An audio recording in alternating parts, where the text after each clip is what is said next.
நினைச்சிட்டு இருக்க உன் மனசுல? எதுக்காக இப்ப போன் பண்ணி வெளியே வர சொன்ன? என்னதாண்டா நினைச்சிட்டு இருக்க உன் மனசுல? ஏன்டா இப்படி உயிரை வாங்குற? நீ ஆசைப்படுறது நடக்காதுன்னு எவ்வளவோ தடவை உன்கிட்ட சொல்லிட்டேன். அதை கேட்காம திரும்ப திரும்ப ஏன் இப்படி பண்ற?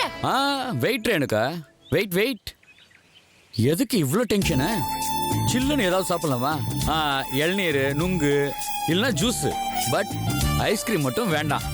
ஐஸ்கிரீம் நாக்குக்கு ஜில்லுன்னு இருக்குமே தவிர உடம்புக்கு ரொம்ப சூடு. என்ன மாதிரி? ரைட் ரேணுகா, திரும்ப திரும்ப எனக்கும் ஒரே விஷயத்த பேசிட்டு இருக்கிறது ரொம்ப அலுப்பா தான் இருக்கு. அதான் இன்னைக்கு ஒரு முடிவு எடுக்கணும்னு தோணிடுச்சு. அதனாலதான் உனக்கு ஃபோன் பண்ணி இங்க வர சொன்னேன். என்ன முடிவு எடுக்கணும் உனக்கு? ஏன் முடிவை தான் அன்னைக்கே நான் உன்கிட்ட சொல்லிட்டல. நீ எத்தனை தடவை கேட்டாலும் அதுதான் என்னோட பதில். உன்னோட ஆசை நடக்காது. சச்சா, தப்பா பேசாத ரேணுகா, அசிங்கமா இருக்கு. ஆக்சுவலா நானே இன்னைக்கு என்ன பிளானோட வந்திருக்கிறேன்னு தெரியுமா? உன்னுடைய கமிட்மெண்ட்ஸ் எல்லாத்தையும் விட்டுட்டு நீ கிளம்பி வான்னு உன்கிட்ட சொல்றதுக்கு தான் இருந்தேன். பாம்பேல எனக்கு ஒரு சின்னதா அபார்ட்மெண்ட் இருக்கு, ஜுகு பீச்சுக்கு பக்கத்துல. ரொம்ப நாளைக்கு முன்னாடி வாங்கி போட்டது, யாருக்குமே தெரியாது. அப்படியே சும்மா தான் போட்டு வச்சிருக்கிறேன். நீ வந்தனா நாம அங்கேயே லைஃப ஜாலியா ஸ்டார்ட் பண்ணலாம்.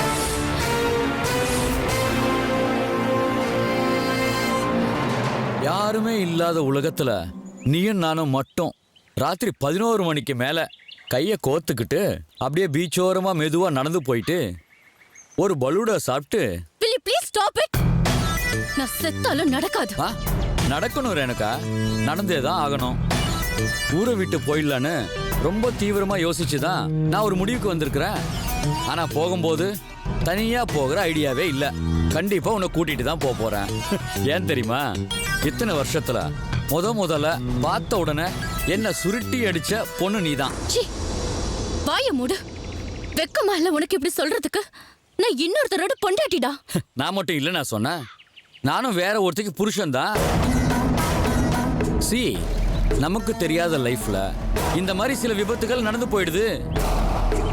விபத்து ஆயிடுச்சுங்கிறதுனால அப்படியே முடங்கி போய் படுத்துற முடியுமா? ஏந்திரிச்சு நின்னுதான் ஆகணும். நீ நினைக்கிறது நான் செத்தாலும் நடக்காதுடா. ஓஹோ, அப்ப உன் முடிவுல உறுதியா இருக்கிற? ஆமா. சரி விடு. ரேணுகாவின் லீலைகள் யூடியூப்ல போய் பாரு. ஜஸ்ட் ரேணுகான் டைப் பண்ண உடனே வந்துரும். சர்ச்சில் முன்னாடி வரத்துக்கு என்ன செய்யணுமோ அதெல்லாம் கரெக்டா செஞ்சிடறேன். இன்று முதல் உலகமெங்கும் உன்னுடைய வீடியோ ஒளிபரப்பாக ஆரம்பிச்சிரும். நான் மிரட்டல ரேணுகா, ஆக்சுவலா வில்லத்தனமே இல்லாம உன்னை நான் நெருங்கணும்னு ஆசைப்பட்டேன். நீதான் வம்படியா என்ன இந்த மாதிரி எல்லாம் பேச வைக்கிற. வேண்டாண்டா பாவி, ப்ளீஸ் அந்த மாதிரி எல்லாம் எதுவும் பண்ணிடாத. அந்த வீடியோவை என்கிட்ட கொடுத்துரு, உன்னை கெஞ்சி கேட்டுக்கிறேன். மாட்டேன் நான் சொல்றேன். நீ என்னோட வந்துடு ரேணுகா. சொன்னேன்னு பாம்பேக்கு போலான்னு போயிடலாம்.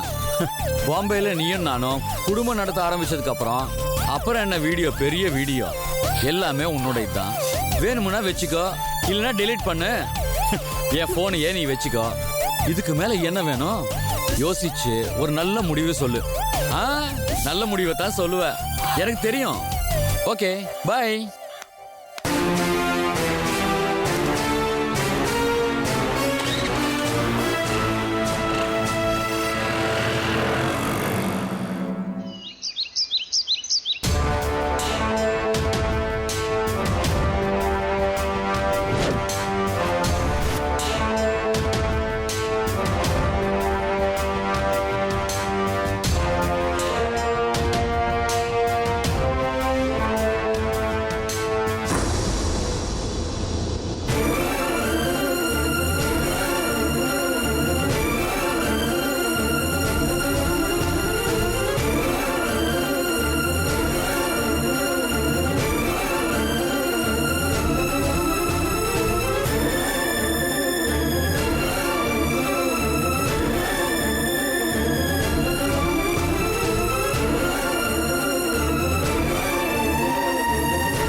என்ன பாக்குற?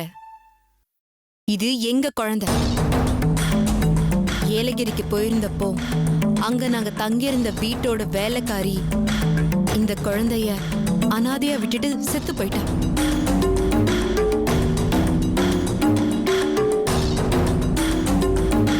காப்பாத்த வழி இல்லாம கிடந்த குழந்தைய போலீஸ் பெர்மிஷனோட நாங்க எழுதி கொடுத்துட்டு இங்க நாங்க தூக்கிட்டு வந்திருக்கோம்.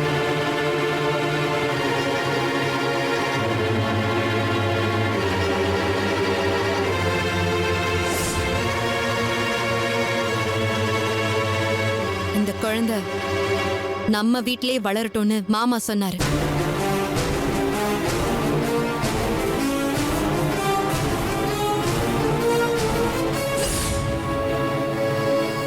இவ சொல்றது உனக்கு காதுல விழுதில்ல? உனக்கு பிறந்த குழந்தை செத்து போச்சு.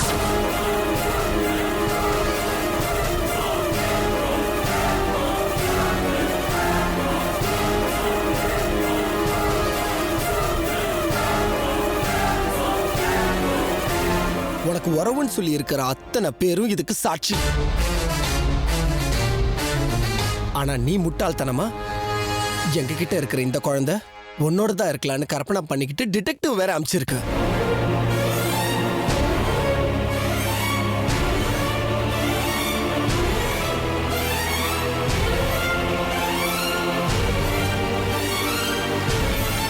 எதுக்கு இங்க வந்த? எதுக்காக நீ இங்க வரணும்? இங்க பாரு, தயவு செஞ்சு வெளியில போயிடு. எனக்கு உன்னை பாக்குறதுக்கே பிடிக்கல.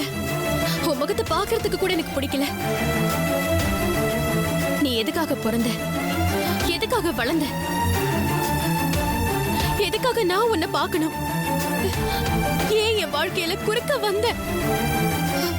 ப்ளீஸ் தயவு செஞ்சு வெளியில போயிடு. அடச்சி நிறுத்து. இவ என்னோட வைஃப். இங்க குழந்தைய தூக்கிட்டு வரணும்னு இவ கிட்ட சொல்லி கூட்டிட்டு வந்ததே நான் தான்.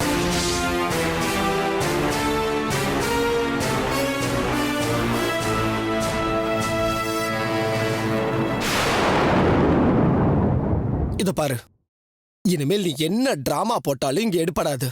உன் பேச்சும் யாரும் கேட்கறதா இல்ல. உன்னால நான் கஷ்டப்பட்டேன், காயத்ரி கஷ்டப்பட்டா, ஏன் என் குடும்பமே கஷ்டப்பட்டுச்சு.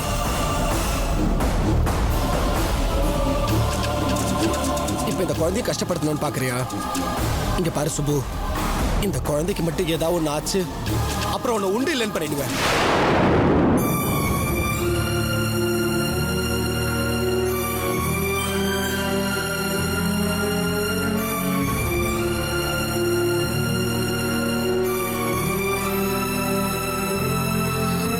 உன்னை வெளியில போன்னு சொன்னேன்.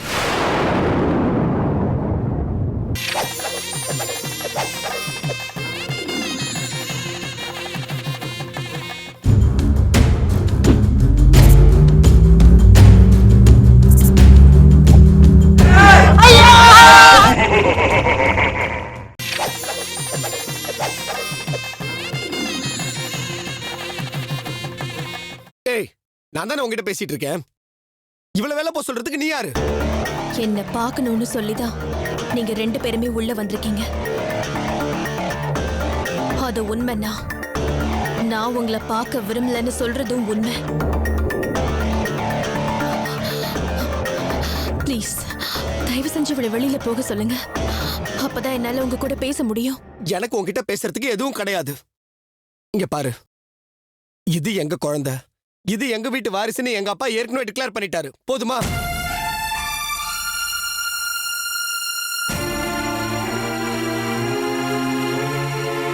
எப்படியாவது இந்த குழந்தைய எங்க கிட்ட இருந்து பறிக்கணும், அபகரிக்கணும்னு நினைச்ச நீ உயிரோடய இருக்க மாட்டே சொல்லிட்டேன்.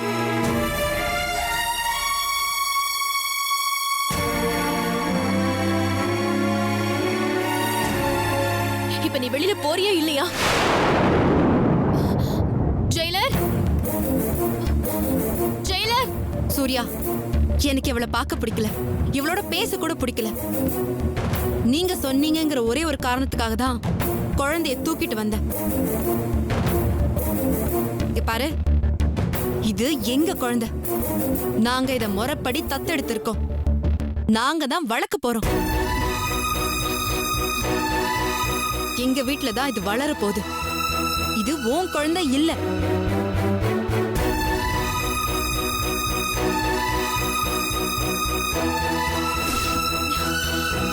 உனக்கு பிறந்த குழந்தை செத்து போச்சுங்கிற உண்மைய என்னைக்கு நீ உணர்றியோ அன்னைக்குதான் நீ உருப்பிடுவ. இன்னைக்கு இந்த குழந்தைய பார்த்து உன்னோட குழந்தை நினைச்சு, நாளைக்கு இன்னொரு குழந்தைய பார்த்து உன்னோடதுன்னு நினைச்சு பைத்தியம் புடிச்சு திரிய போற. சூர்யா, வாங்க போலாம்.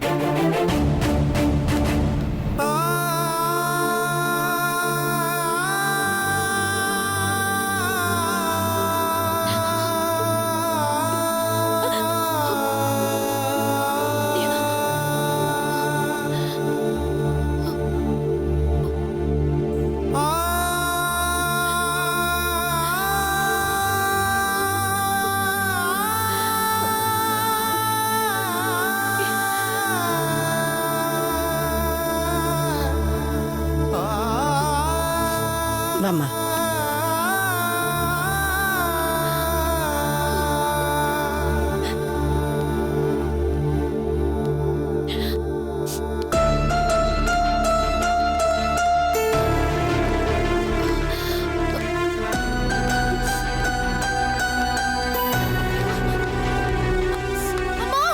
என்னாச்சுமா? வலிக்குது. என்னம்மா? என்னம்மா என்னம்மா? என்னாச்சு உனக்கு? என்னம்மா பண்ண? சொல்லுமா, என்னாச்சு உனக்கு? நெஞ்சு வலிக்குது மேடம். என்னம்மா ஆச்சு? ஏன் அழற? நெஞ்சு வலிக்குது மேடம். ஏன் முடியல. திடீர்னு? தெரியல. அங்க டாக்டர் இருப்பாங்க, போய் கூட்டிட்டு வாங்க. Okay madam. சரி வா.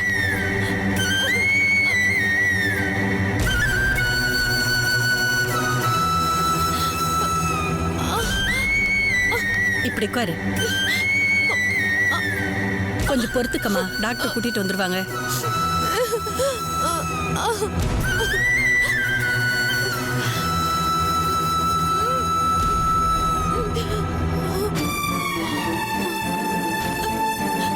கொஞ்சம் பொறுத்துக்க, சரியாயிடும். என்ன மேடம் இவங்களுக்கு? என்னன்னு தெரியல டாக்டர், திடீர்னு நெஞ்சு பிடிச்சிட்டு அழறா. சரி, நீங்க வெளியில வெயிட் பண்ணுங்க. ம். எப்பல இருந்துமா வலி எடுக்குது? இப்பதான் டாக்டர், ஒரு 10 நிமிஷமா. சரி.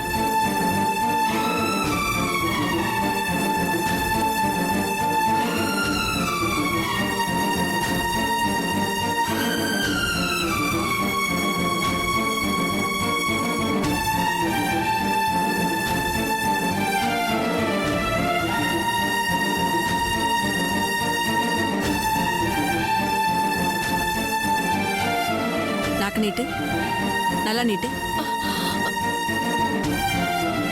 மேடம். ஆ,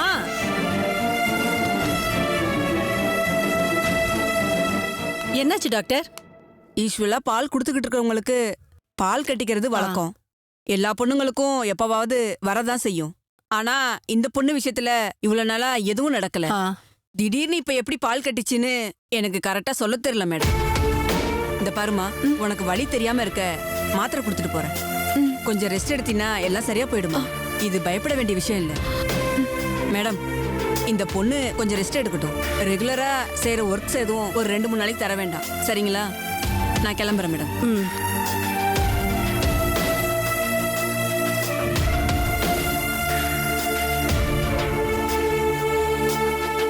நீ வேணா கொஞ்ச நேரம் இங்கே படுத்துரு சுப்பு, அப்புறமா உன் செல்லுக்கு போலாம்.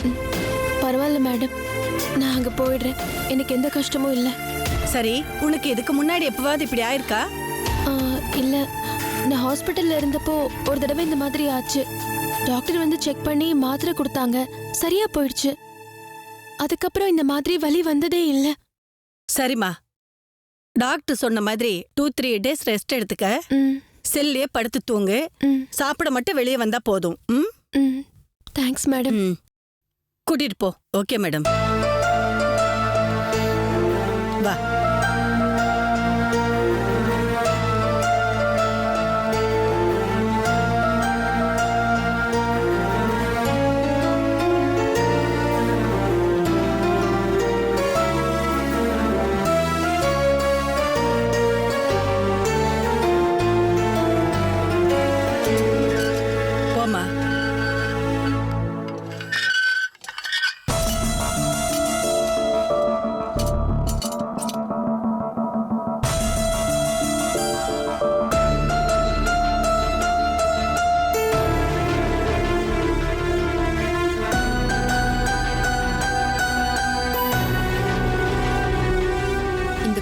தன்னோடதா இருக்கலான்னு சுபுக்கு எப்படி தோணுச்சுன்னு தான் என்னால புரிஞ்சுக்கவே முடியல.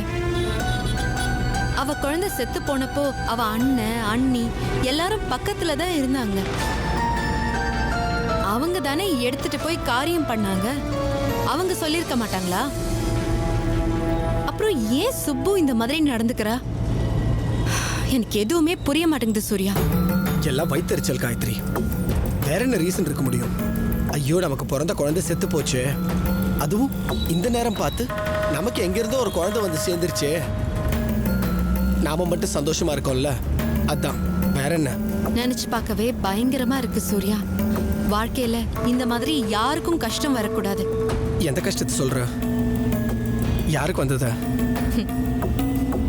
நிச்சயமா எனக்கு வந்த எந்த கஷ்டத்தை பத்தியும் நான் இப்ப சொல்லவே இல்லை. நான் சுபுவோட கஷ்டத்தை பத்தி தான் சொல்றேன். தனக்கு பிறந்த குழந்தை செத்து போன அதிர்ச்சியில அவ என்னெல்லாம் பண்ண ஆரம்பிச்சிட்டான்னு பாத்தீங்களா? ஒரு பக்கம் எரிச்சலா இருந்தாலும் இன்னொரு பக்கம் கொஞ்சம் சங்கடமா தான் இருக்கு. வேணாம் காயத்ரி, இவளுக்கெல்லாம் பரிதாபம் பார்க்காத. பரிதாபம் பார்த்த நம்ம தலைக்கு மேலேயே ஏறி வந்து நிப்பா. இனிமேல் அவ நம்ம வீட்டு பக்கம் வந்து காலடியே எடுத்து வைக்க கூடாது.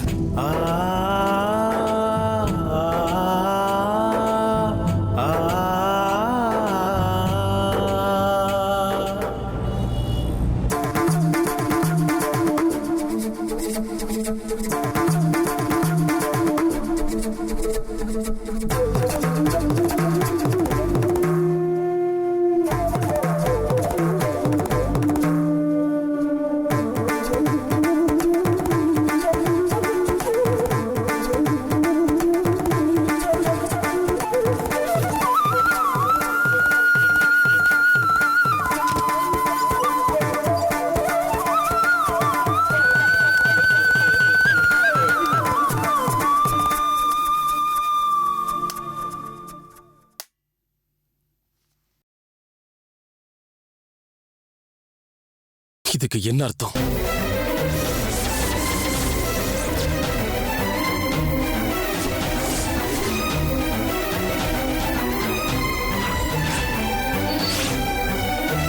இதுக்கு என்ன அர்த்தம்?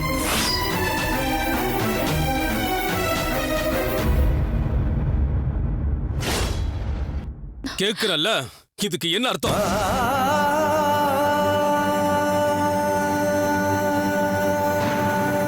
சொல்லுன்னு சொல்றல.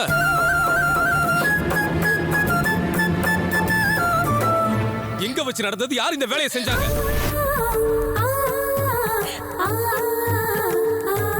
தயவு செஞ்சு பதில் சொல்லு ரேணுகா. உன்னதான கேட்டுக்கிட்டு இருக்க.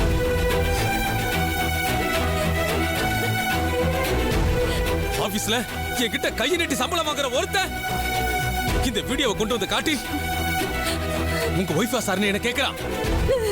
என்னால என்ன பதில் சொல்ல முடியும்?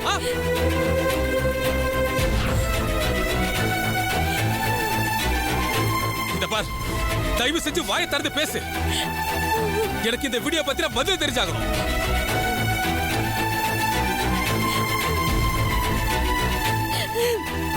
எப்ப நடந்தது? கல்யாணத்துக்கு முன்னாடியா இல்ல கல்யாணத்துக்கு பின்னாடியா?